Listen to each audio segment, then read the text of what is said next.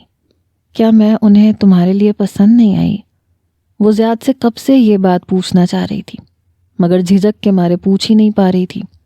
ابھی کچھ سوچتے ہوئے زیاد سے پوچھنے لگی، تبھی زیاد کے چہرے کے تاثرات بالکل سنجیدہ ہو گئے۔ وہ ارا کو دیکھنے لگا، تم ان کے بیٹے کو دل و جان سے پسند ہو تو انہیں بھی پسند آ جاؤ گی، اور ماں کے رویے کو تم زیادہ فیل مت کرنا پلیز۔ تھوڑا وقت لگے گا لیکن وہ ٹھیک ہو جائیں گی۔ زیاد ارا کا چہرہ اپنے دونوں ہاتھوں میں لیے نرمی سے سمجھاتا ہوا بولا۔ ماہنور کے رویے پہ اسے بھی بہت دکھ ہوا تھا، مگر زیاد یہ سمجھ گیا تھا کہ ماہنور نے صرف اس کی خوشی کی خاطر اس رشتے کے لیے حامی بھری ہے۔ ہماری شادی کے بعد سب ٹھیک ہو جائے گا، تمہیں اس بات کا پورا یقین ہے؟ ارا زیاد سے پوچھنے لگی۔ نہ جانے کیوں اسے انجانے اندیشے اور وہم گھیرے میں لینے لگے۔ آہستہ آہستہ سب ٹھیک ہو جاتا ہے، اور تم اتنا کیوں سوچ رہی ہو؟ میں ہوں نا تمہارے ساتھ۔ زیاد اس کا چہرہ تھامے ارا کو یقین دلاتا ہوا بولا۔ وہ ارا کے بے حد قریب کھڑا تھا، اس لیے ارا کا چہرہ دیکھ کر اس سے بولا، سنو، جب تم مجھے کس نہیں کرنے دے رہی تو پھر مجھے اتنا قریب بھی مت آنے دو، کیونکہ اب میرا دل چاہ رہا ہے کہ میں تمہیں باہوں میں لے کے زبردستی کس کر لوں۔ وہ بولتا ہوا ارا کو اپنے بازوؤں میں بھر کے اس کے ہونٹوں پہ جھکنے لگا۔ تبھی ارا نے فوراً سے اسے پیچھے دھکیلا۔ زیاد، تم بھی، تمہارا دماغ کب سے بس کس کس کرنے پہ لگا ہوا ہے؟ اب تم سنڈے سے پہلے یہاں بالکل بھی مت آنا، تم بڑے ہو کے بہت زیادہ خطرناک ہو گئے ہو۔ وہ جھینپتے ہوئے زیاد کو دیکھ کے بولی، تو زیاد ہنستا ہوا صوفے پہ بیٹھ گیا۔ خطرناک تو میں ہوں، میرے خطرناک ارادوں سے تم سنڈے کے دن بچ کے دکھانا۔ زیاد ارا کا شرم و حیا سے سرخ پڑتا چہرہ دیکھ کے اسے تنگ کرنے والے انداز میں بولا، تو ارا اسے گھور کے کچن میں اس کے لیے کافی بنانے چلی گئی۔ بروکلن کا پارک آج بھی روز معمول کی طرح پر رونق اور آباد تھا۔ وہ جاگنگ ٹریک پہ جاگنگ کر رہا تھا۔ جاگنگ کی وجہ سے اس کا سانس پھول رہا تھا۔ راؤنڈ کمپلیٹ ہونے پہ اس نے بینچ پہ بیٹھ کے اپنے کانوں سے ہینڈ فری اتارے، ساتھ ہی اپنے موبائل پہ لگا ہوا ٹریک بند کیا۔ وہ سستانے والے انداز میں بینچ پہ بیٹھا تھا۔ تبھی ایلیکس بھی اپنا راؤنڈ کمپلیٹ کر کے اس کے پاس پہنچ کے بینچ پہ ریان کے برابر میں بیٹھ گئی۔ ایرک بتا رہا تھا کہ تم پاکستان جا رہے ہو؟ ایلیکس ریان سے بات کا آغاز کرتے ہوئے بولی۔ اس دن کے بعد ان دونوں میں دوبارہ صلح ہو چکی تھی، اور صلح کرنے میں پہل ایلیکس نے کی تھی۔ ہاں، زیاد کی شادی ہے، میں نے اس سے بولا تھا کہ میں اس کی شادی پہ ضرور آؤں گا، اور پھر کافی عرصہ ہو گیا ہے اپنی فیملی کو دیکھے ہوئے۔ ریان ایلیکس کے پوچھنے پہ اسے بتانے لگا۔ اور مجھے کیوں نہیں بتایا تم نے اپنے پاکستان جانے کے متعلق؟ ایلیکس ریان کو دیکھ کر اس سے شکوہ کرتے ہوئے پوچھنے لگی۔ کیونکہ مجھے نہیں لگا کہ یہ بات تمہارے لیے اہم ہوگی۔ وہ ایلیکس کو دیکھ کر لاپرواہ انداز میں بولا، تم ہر بات کو میرے نظریے سے نہیں سوچ سکتے ریان سکندر۔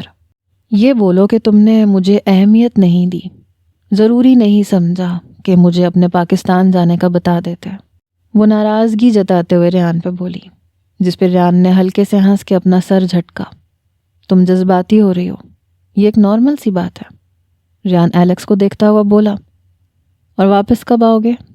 ایلیکس ریان کو دیکھتے ہوئے اس سے پوچھنے لگی، جس پہ ریان نے ایک مرتبہ دوبارہ لاپرواہی سے اپنے شانے اچکائے۔ ابھی تو پاکستان گیا ہی نہیں ہوں، دیکھو واپس کب آنا ہوتا ہے۔ ایلیکس جانتی تھی کہ 2 دن پہلے اس نے اپنی جاب سے ریزائن کر دیا تھا، تبھی وہ اتنا ریلیکس ہو کے بول رہا تھا۔ ریان خاموش ہوا تو ایلیکس بھی خاموشی سے اس کا چہرہ دیکھتی رہی۔ What happened? ریان اس کے یوں دیکھنے پہ ایلیکس سے پوچھنے لگا۔ تمہارے جانے کے بعد میں تمہیں مس کروں گی، وہ ریان کو دیکھتے ہوئے اس سے بولی، جس پہ ریان اسے دیکھ کے دوبارہ سے ہنسا۔ تم سچ میں جذباتی ہو رہی ہو، اس نے ایک مرتبہ ایلیکس کو پھر بولا۔ اور وہ جو اس دن ہمارے بیچ میں ہوا؟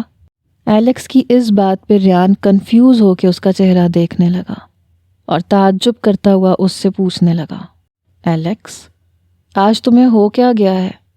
ہمارے بیچ میں کبھی بھی کوئی کمٹمنٹ نہیں رہی، نہ ہم دونوں کسی ریلیشن شپ میں ہیں۔ ہم دونوں ایک دوسرے کے صرف اچھے دوست ہیں، اور اس رات ہمارے درمیان میں جو کچھ بھی ہوا تھا اس میں صرف میری مرضی شامل نہیں تھی. انفیکٹ تم میرے روم میں آئی تھیں اور تم یہ سب کچھ چاہتی تھیں اگر تمہیں یاد ہو تو. ریان اسے یاد کرواتے ہوئے سیریس ہو کے بولا. تو میں کب ان ساری باتوں سے انکار کر رہی ہوں، لیکن کیا اس کے بعد تمہیں کچھ بھی فیل نہیں ہوا، کوئی احساس یا پھر کچھ بھی؟ ایلیکس ایک مرتبہ پھر ریان سے پوچھنے لگی، جس پہ ریان پہلے تو چونکا، پھر کہنے لگا ہاں فیل ہوا تھا، ایک احساس جسے تم گلٹ کا نام دے سکتی ہو. میں اس رات والی حرکت کے بعد سے ابھی تک خود کو اندر سے گلٹی فیل کر رہا ہوں. اس رات مجھے تمہارے ساتھ وہ سب نہیں کرنا چاہیے تھا، کیونکہ تم میری ایک اچھی دوست ہو اور میں تمہیں اس سے زیادہ کچھ بھی نہیں سمجھتا. ریان ایلیکس کو یہ کہنے لگا تو وہ ریان کو دیکھ کے مسکرا دی. کیا تمہیں کبھی کسی سے لو ہوا ہے ریان؟ کبھی کوئی ایسی لڑکی جو تمہیں اچھی لگی ہو؟ ایلیکس بینچ کے پیچھے ٹیک لگا کے ریان کو دیکھتے ہوئے اس سے پوچھنے لگی. تو ایک بھولا بسرا چہرہ بچپن کی یادوں سے نکل کے اس کے ذہن کے پردے پہ چھاتا چلا گیا. بے ساختہ ریان اپنے ہونٹ کچھ کہنے کے لیے کھولنے لگا، لیکن پھر واپس سکیڑ لیے. وہ ان معصوم یادوں کو کبھی اپنے دل اور دماغ پہ حاوی نہیں ہونے دینا چاہتا تھا. لڑکی اچھی لگنے کا مطلب اگر لو ہوتا ہے تو پھر تو مجھے تم سے بھی لو ہے ایلیکس، کیونکہ تم بھی میری نظر میں ایک اچھی لڑکی ہو. ریان بات کو گول مول کرتا ہوا اس کی جانب دیکھ کے بولا. تو ایلیکس اسے گھور کے دیکھنے لگی. تمہاری نظر میں لو کی ڈیفینیشن کیا ہے ریان؟ میں یہ پوچھنا چاہ رہی ہوں. ایلیکس ریان کو سمجھاتے ہوئے پوچھنے لگی. پیار بے اختیاری کا دوسرا نام ہے. اگر کسی کو دیکھ کے مجھے اپنے دل پہ قابو نہ رہے تو پھر سمجھو کہ مجھے اس سے پیار ہو گیا. لیکن ابھی تک ایسا کوئی حادثہ ریان سکندر کے ساتھ پیش نہیں آیا. یہ جو میرا دل ہے نا، بہت ڈھیٹ شے ہے. یہ اتنے آرام سے کسی پہ نہیں مر مٹ سکتا. اب تم خود سوچ سکتی ہو کہ جو لڑکی اس دل پہ حکمرانی کرے گی وہ کوئی معمولی لڑکی تو نہیں ہو سکتی. ریان ایلیکس کو بولتا ہوا بینچ سے اٹھ کے کھڑا ہو گیا. آج اگر فری ہو تو میرے ساتھ قریبی مال تک چلو، کچھ گفٹس وغیرہ خریدنے ہیں مجھے، پھر تمہیں ایک اچھا سا بریک فاسٹ بھی کرواؤں گا. ریان کلائی پر باندھی ہوئی واچ میں ٹائم دیکھتا ہوا ایلیکس سے بولا. تو ایلیکس اس کے ساتھ مال جانے کے لیے تیار ہو گئی. ایرا بنت طارق عظیم، آپ کو زیاد سکندر ولد شہریار سکندر کے نکاح میں 20 لاکھ روپے مہر سکہ رائج الوقت کے عوض دیا جاتا ہے. کیا آپ کو زیاد سکندر سے نکاح قبول ہے؟ تیسری مرتبہ اجازت لینے پر اس نے تیسری بار قبول ہے بول کر نکاح نامے پہ سائن کیے تو نہ جانے کیوں اس کے دل پہ بوجھ سا بڑھنے لگا. آنسو خود بخود اس کی آنکھوں سے کتار کی صورت میں نکل پڑے. تزین اور شہرینہ اسے گلے لگا کے مبارکباد دینے لگیں اور روتی ہوئی ایرا کو خاموش کروانے لگیں. زیاد کو اپنی زندگی میں شامل کر کے آج اسے اپنے ڈیڈ کی شدت سے یاد آئی تھی. تبھی عالیہ تزین کو ہٹا کے ایرا کے پاس آ گئی. پھپھو. ایرا کے پکارنے پہ عالیہ نے اس کو پیار کر کے اپنے ساتھ گلے لگا لیا. میں آج اپنے فرض سے سبکدوش ہو گئی. میری اپنی تو شادی نہیں ہوئی جو میری اولاد ہوتی، لیکن تمہیں اور تزین کو میں نے بیٹیوں کی طرح ہی پالا ہے. آسان نہیں ہوتا لڑکی ذات کو پالنا، ان کی پرورش کرنا بنا کسی سہارے کے، مگر اللہ نے سب آسانیاں پیدا کی. زیادہ اچھا لڑکا ہے. مجھے امید ہے کہ وہ تمہیں آگے خوش رکھے گا. تمہاری ساس کے متعلق تو میں کچھ کہہ نہیں سکتی، مگر اب تمہارا اصل ٹھکانہ زیاد کا گھر ہی ہے. اپنے شوہر کی ہر بات کو اہمیت دینا. میری زندگی آج ہے، کل نہیں ہوگی. تمہیں اب اپنی ساری زندگی زیاد کے ساتھ گزارنی ہے.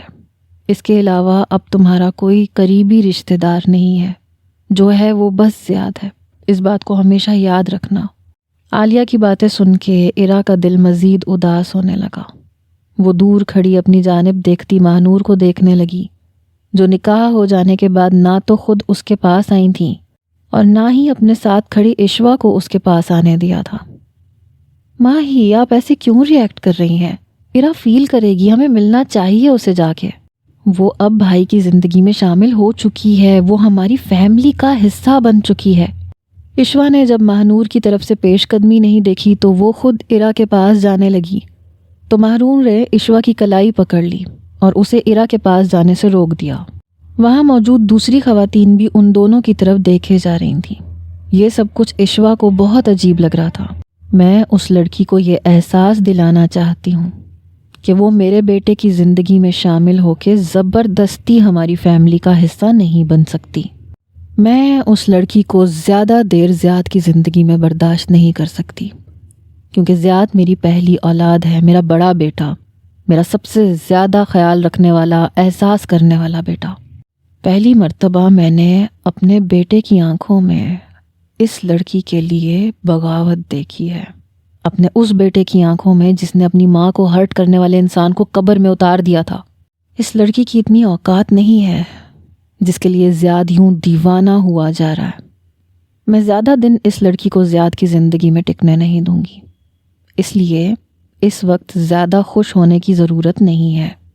مہنور عشوہ کو دیکھتے ہوئے بولی تو عشوہ بے یقین سی ہو کے شوق کی کیفیت میں مہنور کو دیکھنے لگی۔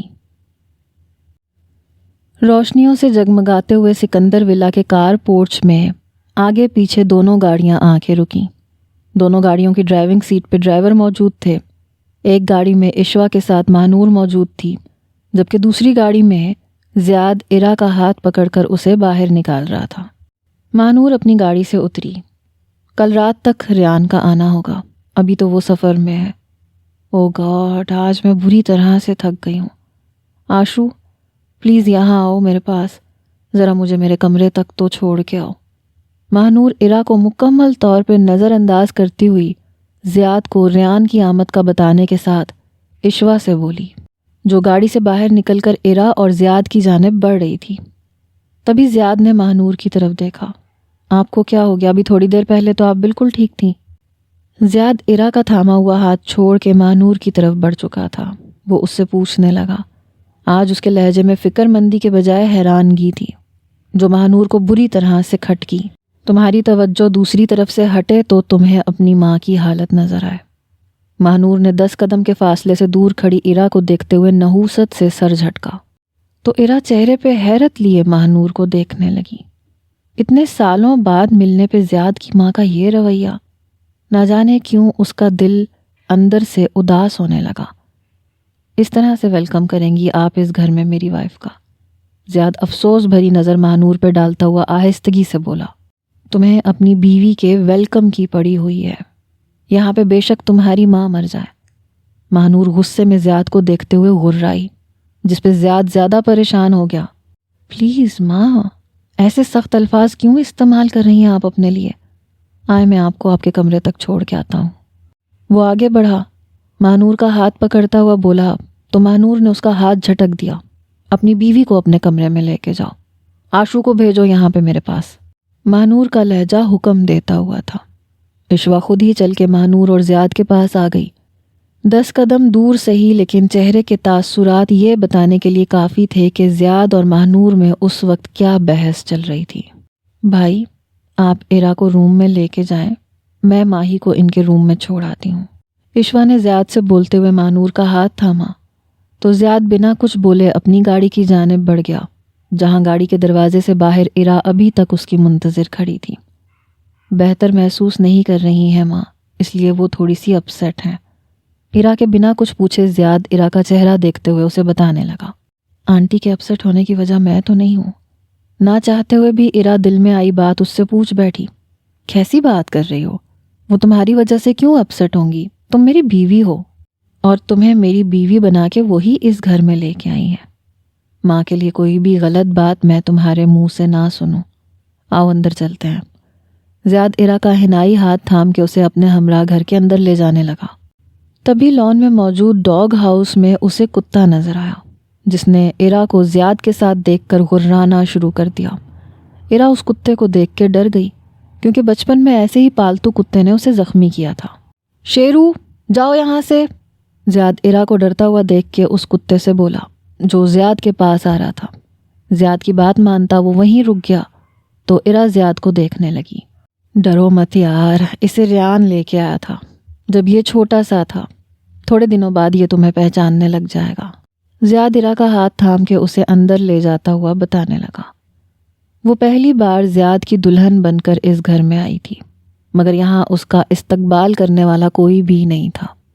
ہال کا راستہ عبور کر کے زیاد اسے اپنے کمرے میں لے کے آیا۔ اس کا کمرہ کسی لگژری بیڈ روم سے کم نہیں تھا۔ بیڈ روم میں موجود فرنیچر، روم میں موجود ایک ایک چیز اپنے منہ سے اپنے معیار کا بتانے کے لیے کافی تھی۔ اس نے بیڈ روم کو پھولوں سے ڈیکوریٹ کیا ہوا تھا۔ ایرا بیڈ روم میں ایک ایک چیز کا بغور جائزہ لیتے ہوئے زیاد کو دیکھنے لگی، جو بیڈ روم کا دروازہ بند کر کے اس کے پاس آیا۔